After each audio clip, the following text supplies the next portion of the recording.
the challenge of electricity, and perhaps there's any partnership in the works, anything that the corporation is doing to ensure that it partners with the Lagos State government to see that some of these water plants provide the adequate services, instead of waiting for the national grid. What can you tell us about that? Yes, no, far from that. We are not waiting for the national grid. We must commend the state government. For instance, in year 2010, the Akute Independent Power Plant was commissioned, which is a 12.15 megawatts, dedicated solely to providing power supply to Iju Waterworks with an installed capacity of 45 million gallons per day, Adio 70 million gallons per day, and of course the abstraction station at Akute, which abstracts raw water for Iju and Adio. The availability of the IPP has tremendously assisted in service delivery to the public. Iju and Adio are jointly responsible for about 70% of the water consumed in the metropolis. We're able to get 24/7 power supply from that intervention. Not only that, also from the Lagos Island IPP, also by the state government, 2 of our mini waterworks were connected to that service, so we are enjoying the benefits of that IPP. We're currently working on developing an IPP independent power plant to supply power to our Lekki mini waterworks, Victoria Island Annex waterworks, Sakatunumbu waterworks, Alexander waterworks. That started about a year and a half ago. By end of this year, that should come on stream. This mini waterworks will therefore be able to get constant power supply. Consequently, what we have done is, in our master plan, all large water schemes that we intend to develop to take us from the 210 million gallons per day to 745 million gallons per day, each water treatment plant has its own dedicated power plant. Now, you talked about the public-private partnership earlier on. For someone who intends to invest in the water sector, what does he or she hope to benefit, really, by putting his money down for the water corporation to work with, and hope that he will get something visible at the end of the day? Yes, I must state clearly that we are blessed in Lagos State because we've got the 3 major drivers of the water sector: available raw material, that is raw water. We've got the population to drive demand and drive the market, and ability to pay. Lagos State has the largest middle income earners in the country. A lot of investors have seen this, and they have indicated their willingness to partner with the corporation to develop these water schemes and therefore meet demand. However, one thing that we can say about the water sector is that it's a business that is driven by demand. People need water. It's driven by demand. There's population growth. As I mentioned earlier, by 2020, our population will go from its current 20 million to 29 million, which will make Lagos the third largest megacity in the world after Beijing and Mumbai. So population is there to drive that investment, drive that need, and you can't go wrong. However, it's a long staying business. It's not for overnight investors. Now, you've talked extensively on what you intend to do as the managing director, I know, of course, and the Water Corporation, but how about the people themselves, the Gaussians, the residents across the state? What role do they have to play, to support your efforts? The first one, which I want to bring up, is a challenge that we currently face. Everybody builds his fence right to the edge of the drain without allowing setbacks for utilities. We need setbacks to be able to lay water mains to serve the public. There's not much observance of setbacks.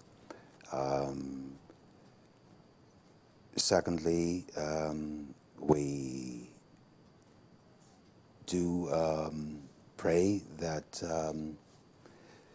more members of the public will start migrating from their boreholes to public water mains as mains and water are made available in their various communities. In other words, we need to start moving away from boreholes, proliferation of boreholes. We need their support in that regard. And more importantly, we also need their support in paying their water rates so that we can have something to plow back into sustaining the business. But we know, of course, there have been complaints of water rates over time. So many people complain, oh, the water isn't coming as it should be. It's not regular, so we get to pay so much. How does the Water Corporation intend to resolve this? Our water rate is one of the cheapest in West Africa. Today, we charge 5 kobo per liter, or 50 naira per cubic meter, which is 1,000 liters. 1,000 liters is 5 200 drums, 200-liter drums of water. So you can imagine 5 200-liter drums of water selling for 50 naira. You'll agree with me that that is very, very cheap. And also, to be fair to everybody, that you only pay for water you consume, we have embarked on the installation of meters, prepaid meters. As of today, we have installed about 3,500 prepaid meters in Ikeja, and have installed about 1,500 in Lekki. That is still ongoing. Our long-term plan is to have every property metered so that you only pay for water consumed. Tell us more about the master plan which you talked about. It started in 2010, I believe. Tell us more about it. It's a 10-year master plan. We started in 2010. So and 5 years already? Yes, 2010 to 2020. Now, what has been the reaction from members of the general public since the water meters were made available? I know you said in the Ikeja area and, of course, in other parts of the state. What's been the reaction? In Ikeja, as I said earlier on, we have installed about 3,500 meters, prepaid meters in Ikeja. The reaction has been mixed. We're learning to improve on service delivery, the weaknesses of the meters and the strengths. We are learning to balance both. There have been complaints from some quarters about the meters clogging. What that means is that there's need for more frequent maintenance of the meters. So it's been mixed, and some people have been happy. They're paying for water consumed. it's been mixed. Now talk us through the capacity building efforts of the Water Corporation for your staff. 1,049 you mentioned earlier. What's in the offing for them even in the year 2015? Well, capacity building of staff is very important to us. We believe in developing in-house talent.